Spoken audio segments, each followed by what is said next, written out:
రాష్ట్ర చరిత్రలో ఎన్నడూ లేని విధంగా ఏపీలో ఈసారి పోలింగ్ జరిగింది.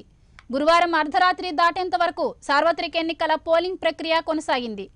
ఒకే ఎన్నిక 2 రోజులు జరగడం కూడా ఇదే మొదటిసారి. రాష్ట్రంలోని 23 కేంద్రాల్లో రాత్రి 12 గంటల తర్వాత కూడా పోలింగ్ జరిగింది. 12:30 తర్వాత 14 కేంద్రాల్లో పోలింగ్ కొనసాగింది. గురువారం సాయంత్రం 6 గంటల సమయానికి 71.43% మేర పోలింగ్ నమోదైనట్లు ఎన్నికల సంఘం ప్రకటించింది. 6 గంటల తర్వాత పోలింగ్ ముగిసే సమయానికి ఎంత శాతం నమోదైందనే గణాంకాలను మాత్రం వెల్లడించలేదు. అర్ధరాత్రి వరకు పోలింగ్ కొనసాగిన నేపథ్యం, అప్పటికే క్యూ లైన్లలో బారులు తీరిన ఓటర్ల సంఖ్యను పరిగణలోకి తీసుకుంటే 80% పైబడి పోలింగ్ నమోదయ్యే అవకాశం ఉందని రాష్ట్ర ప్రధాన ఎన్నికల అధికారి గోపాలకృష్ణ ద్వివేది తెలిపారు. సాయంత్రం 6 గంటల వరకు పోలింగ్ శాతాలను పరిగణలోకి తీసుకుంటే తూర్పుగోదావరి జిల్లాలో అత్యధికంగా 74.21% పోలింగ్ నమోదైంది. కర్నూలులో అత్యల్పంగా 63% పోలింగ్ నమోదైంది.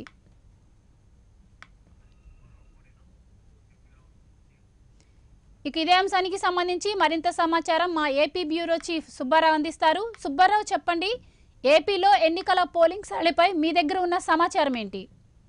Thank you Govardhani. ఎన్నికల పోలింగ్ ప్రక్రియ పూర్తిగా కూడా ముగిసిపోయింది. రాత్రి 6 గంటల తర్వాత ఎంతమంది అయితే పోలింగ్ బూతుల వద్ద ఓటర్లు ఉన్నారో వారందరితో కూడా ఓట్లు నమోదించేటువంటి కార్యక్రమం అయితే కనుక పూర్తి చేసింది. ప్రస్తుతం మనకు అందుతున్నటువంటి సమాచారం ప్రకారం రాష్ట్రంలో 76.69% ఓట్లు పోలైనవి. అన్ని కలుపుకొని కంప్లీట్ గా ఫైనల్ ఫిగర్ గా ఇది కొద్దిసేపటి క్రితం ఎలక్షన్ కమిషన్ ప్రకటించింది. రాష్ట్రంలో హైయెస్ట్ ఓటర్లు ప్రకాశం జిల్లాలో 85%, అదేవిధంగా విజయనగరం జిల్లాలో 85% ఓట్లు పోలేవి. అత్యల్పంగా కడప జిల్లాలో 70%, అదేవిధంగా విశాఖపట్నంలో 70%.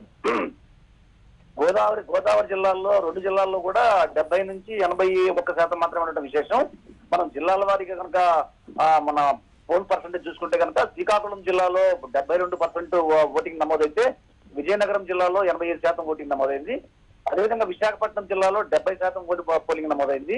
ఈస్ట్ గోదావరిలో 81%, వెస్ట్ గోదావరిలో 70%, కృష్ణా జిల్లాలో 79%, గుంటూరులో 80%, అదేవిధంగా ప్రకాశంలో 85%, నెల్లూరు జిల్లాలో 75%, కడపలో 70% నమోదైతే కర్నూలులో 73% నమోదైంది. అదేవిధంగా అనంతపురంలో 78%, చిత్తూరులో 78%. అంటే 13 జిల్లాల్లో సగటున 70 కంటే పైన 70% కంటే పైన ఓట్లు పోలయ్యాయి. అదేవిధంగా 80% హైయెస్ట్ గా పోలయ్యాయి. సగటు చూసుకుంటే కనుక రాష్ట్ర వ్యాప్తంగా 76.69% ఓట్లు నమోదైనట్టుగా ఎలక్షన్ కమిషన్ ప్రకటించింది. అయితే ఎలక్షన్ కమిషన్ రాత్రి సిఇసి ద్వివేది మీడియా తోటి మాట్లాడుతూ సాయంకాలం 6 గంటలకి 71% నమోదైంది. ఖచ్చితంగా కూడా అది మరో 8-9% పెరిగే అవకాశం ఉంది. 80% దాట వచ్చినటువంటి ఒక అంచనాన్ని ఆయన వేశారు. అయితే అది 76.69%కే అది పరిమితమైంది. చాలా చోట్ల పోలింగ్ ప్రక్రియ నిదానంగా నడవటము, చాలా చోట్ల పోలింగ్ ప్రక్రియ 3 నుంచి 4 గంటలు 5 గంటల పాటు నిర్వహించకపోవడంతో కూడా ఈ పోలింగ్ శాతం కొంత తగ్గడానికి కారణంగా మనం చెప్పుకోవచ్చు. మరోపక్క ఈ రోజు 11-12 గంటల ప్రాంతానికి రీపోలింగ్ కానీ అడ్జర్న్ పోల్ కానీ ఏమైనా అవకాశాలు ఉంటే కనుక వాటికి సంబంధించినటువంటి వివరాలను కూడా ప్రకటిస్తామని చెప్పేసి సిఇసి చెప్పారు. అడ్జర్న్ రీపోలింగ్ విషయంలో కొన్ని అనుమానాలు ఉన్నప్పటికీ అడ్జర్న్ పోల్ విషయంలో మాత్రం రాజకీయ పార్టీ కూడా పట్టుబడుతున్నాయి. ఎందుకంటే దాదాపుగా కొన్ని వందల పోలింగ్ కేంద్రాల్లో ఉదయం 7 గంటల నుంచి 10 గంటల దాకా అసలు పోలింగ్ ప్రక్రియ నమోదు కాలేదు. ఎందుకంటే ఈవీఎంలు మొరాయించడము, వీవీప్యాట్లు పనిచేయకపోవడం, ఈ రెండుతోటి కూడా చాలా సాంకేతికమైన సమస్యలు వచ్చినాయి. వాటన్నింటినీ కూడా సకాలంలో ఎలక్షన్ కమిషన్ పరిష్కారం చేయలేకపోయింది.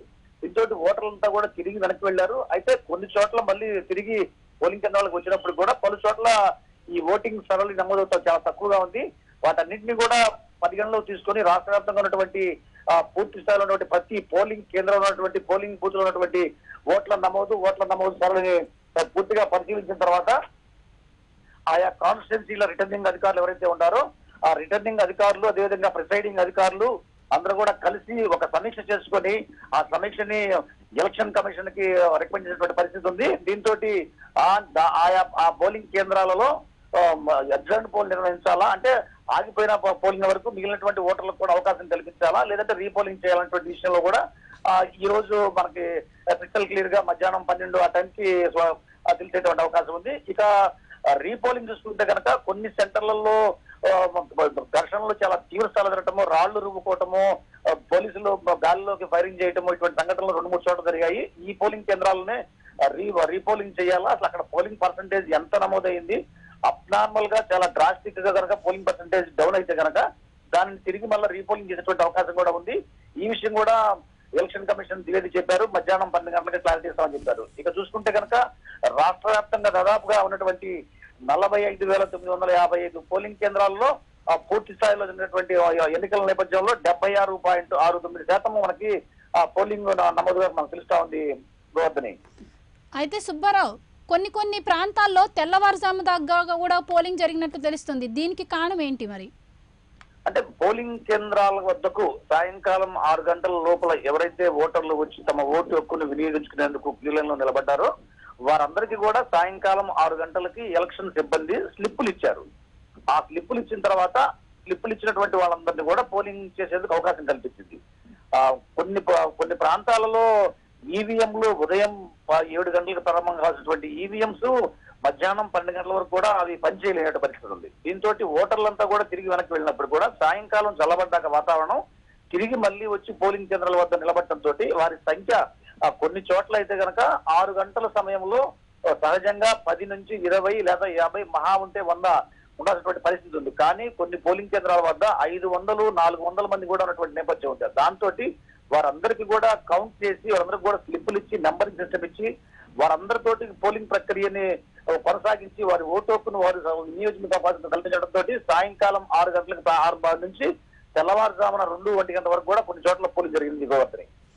అయితే సుబ్బారావు, కొన్ని గ్రామాల్లో చూసుకుంటే వారికి అందిన స్లిప్పుల ప్రకారం కొన్ని బూతుల్లో ఎక్కువ క్యూ లైన్ ఉంటే కొన్ని బూతులలో అసలు లేని పరిస్థితి కనిపించింది. ఇలా ఎందుకు అయిందంటారు? అంటే గోవర్ధని, ఇక్కడ ఒక విషయం మనం అర్థం చేసుకోవాలి.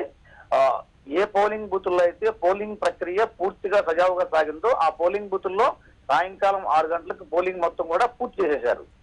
ఎక్కడైతే పోలింగ్ ప్రక్రియ సకాలంలో సజావుగా సాగకుండా సాంకేతికమైనటువంటి ఇబ్బందులతోటి తలెత్తిన పరిస్థితి ఉందో ఆ పోలింగ్ కేంద్రాల వద్ద ఓటర్లు కనుక 6 గంటల లోపల వచ్చి నిలబడి ఉంటే కనుక వారితోటి పోలింగ్ ప్రక్రియను కొనసాగించారు. Right, thank you Subbarao.